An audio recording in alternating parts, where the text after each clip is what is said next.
Good day. My name is Captain Retired Rita Arens, and I am the musical director of the Oshawa Civic Band. It is my honor to invite you to our Virtual Remembrance Day service.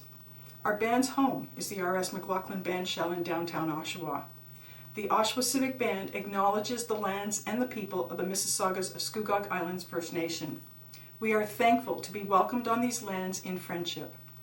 The lands we are situated on are covered by the Williams Treaties and the Mississaugas Traditional Territory, a branch of the great Anishinaabe Nation, including Algonquin, Ojibwe, Ottawa, and the Potawatomi. These lands remain home to a number of Indigenous nations and people. We acknowledge this land out of respect for the Indigenous nations who have cared for Turtle Island from before the settling people's arrival until this day. As we are all aware, Remembrance Day this year is very different due to the COVID-19 pandemic. Our elder veterans are discouraged from attending civic ceremonies to avoid contracting the virus. The band's involvement at various ceremonies is also minimal due to the gathering restrictions. Therefore, we strongly felt that we could present to you a Remembrance Day ceremony virtually. 2020 is the 75th anniversary of the end of World War II. Not only will we commemorate those veterans, but also our family members who have served. We will begin with the playing of our national anthem, O Canada.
Our baritone players, gunner retired Steve Benson, whose grandfather, Sandy Benson, served with the Royal Newfoundland Regiment during the First World War in Gallipoli and the Somme, will recite Major John McCrae's In Flanders Fields.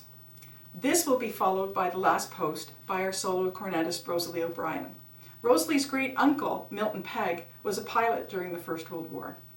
Then we will have 2 minutes of silence, the rouse, and the act of remembrance recited by Master Warrant Officer retired Fred Hare, whose father, William Hare, served with the Royal Canadian Air Force in England, and his uncle, William McKillop, who served in Normandy with the Governor General's Foot Guards, both during the World War II.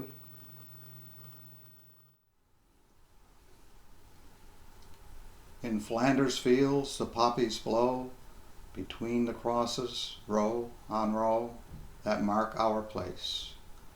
And in the sky the larks, still bravely singing, fly, scarce heard amid the guns below. We are the dead.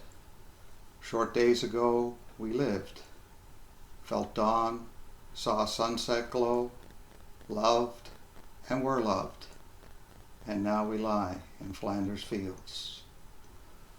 Take up our quarrel with the foe.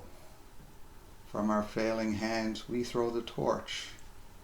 Be yours to hold it high. If ye break faith with us who die, we shall not sleep, though we lie in Flanders Fields.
They shall grow not old, as we that are left grow old. Age shall not weary them, nor the years condemn. At the going down of the sun, and in the morning, we will remember them. Heather Spencer, a piano player whose grandfather Joseph Spencer served with the Royal Canadian Navy Special Operations during World War II, will now recite the commitment to remember. O you who sleep in Flanders Fields, sleep sweet to rise anew. We caught the torch you threw, and holding high, we keep the faith with all who died.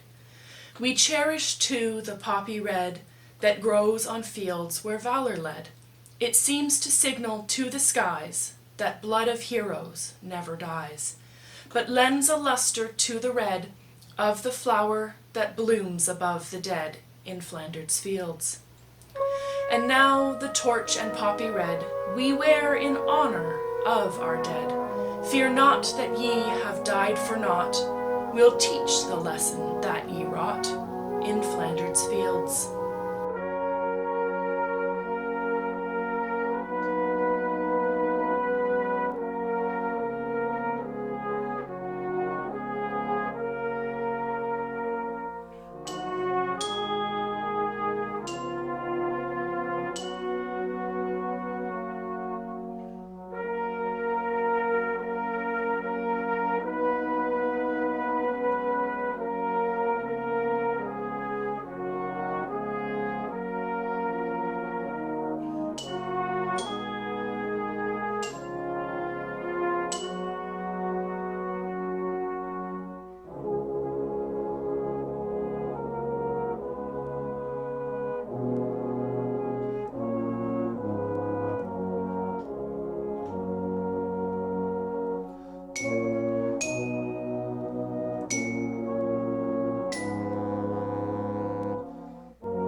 We wish to thank you for joining us this morning. The poppy we've been proudly wearing since October 30th can now be removed as is tradition. We know that placing it at the Oshawa Memorial or on a wreath may not be possible, so please consider this poignant gesture by placing it near a photo of someone in your family who gave the supreme sacrifice. Again, thank you and stay safe.